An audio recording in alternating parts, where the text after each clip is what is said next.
कारकुनन खे आज़ाद कयो, ये शऊर खे आज़ाद कयो, ये शऊर खे आज़ाद कयो, खंबे गुम कयल क़ौमी कारकुनन खे आज़ाद कयो। नाज़रीन रिपोर्ट शामिल कयूं था दादू जे शहर जोही मां त 23 ॾींहं अॻु जामशोरो मां खंबे गुम कयल इंटर जे शागिर्द ताज मोहम्मद पंवर जे आज़ादीअ लाइ दादू अवामी फोरम जे ॾिनल एहतजाजी सॾ ते जोही जे मुख़्तलिफ़ सियासी समाजी तंज़ीमुनि जिस्कम SUP STP ऐं अवामी पोरियत तहरीक जे समेत कारकुननि हथनि में तस्वीरूं बैनर खणी अवामी फोरम जे अॻुवाण वरियाम सिंधी अज़हर पंवर कामरेड कुर्बान कोकर जुमन सिंधी हारून पंवर हाशिम खोसो अमीन वगियो गुलाम कादिर लगारी खादिम बाऊ ऐं ॿियनि जी अॻुवाणी में एहतजाजी मुज़ाहिरो करे जोही दादू मेन रोड ते धाणो हयो। उन मौक़े ते अॻुवाणनि पंहिंजे गॾियल ख़िताब में चयो त जामशोरो मां इंटर जे शागिर्द ताज मोहम्मद पंवर खे खंबे गुम कयो वियो आहे जंहिंखे 23 ॾींहं गुज़री चुका आहिनि मगर किथां बि संदसि ॾसो पतो नथो मिले।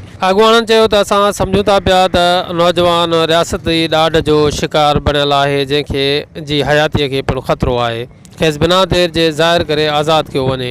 ॿी सूरत में एहतजाज जो दायरो वधायो वेंदो। वसीलनि ते बि क़ाबिज़ हुजो, तव्हां असांजी चुरपुर ते क़ाबिज़ हुजो, तव्हां असांजी सिहत ते क़ाबिज़ हुजो, असांजे रोज़गारनि ते जेको आहे क़ाबिज़ हुजो ऐं उन ते जेकॾहिं सिंध जूं सुञाण धुरियूं ॻाल्हाइनि थियूं त बजाए रियासत मसइलो हल करण जे खंभण मारण ज़हर ॾियणु साड़णु बाबा इहा हिकिड़ी तारीख़ ॾिसो जंहिं जेतिरो ज़ुल्म कयो आहे भली उहो ज़ालिम न रहियो आहे।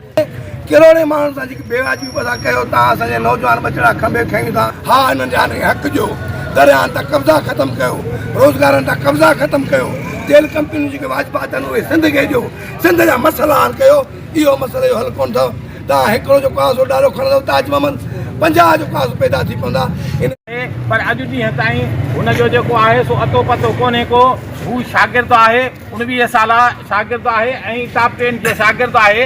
असांजी आला अख़्तियारुनि खां ह्यूमन राइट्स जे मुख़्तलिफ़ जेको आहे सो तंज़ीमुनि खां इहा पुरसोल घुर आहे त ताज मोहम्मद खे आज़ादु करे ऐं असां सिंधी माण्हुनि जी वालदेन जी बेचैनी दूर कई वञे।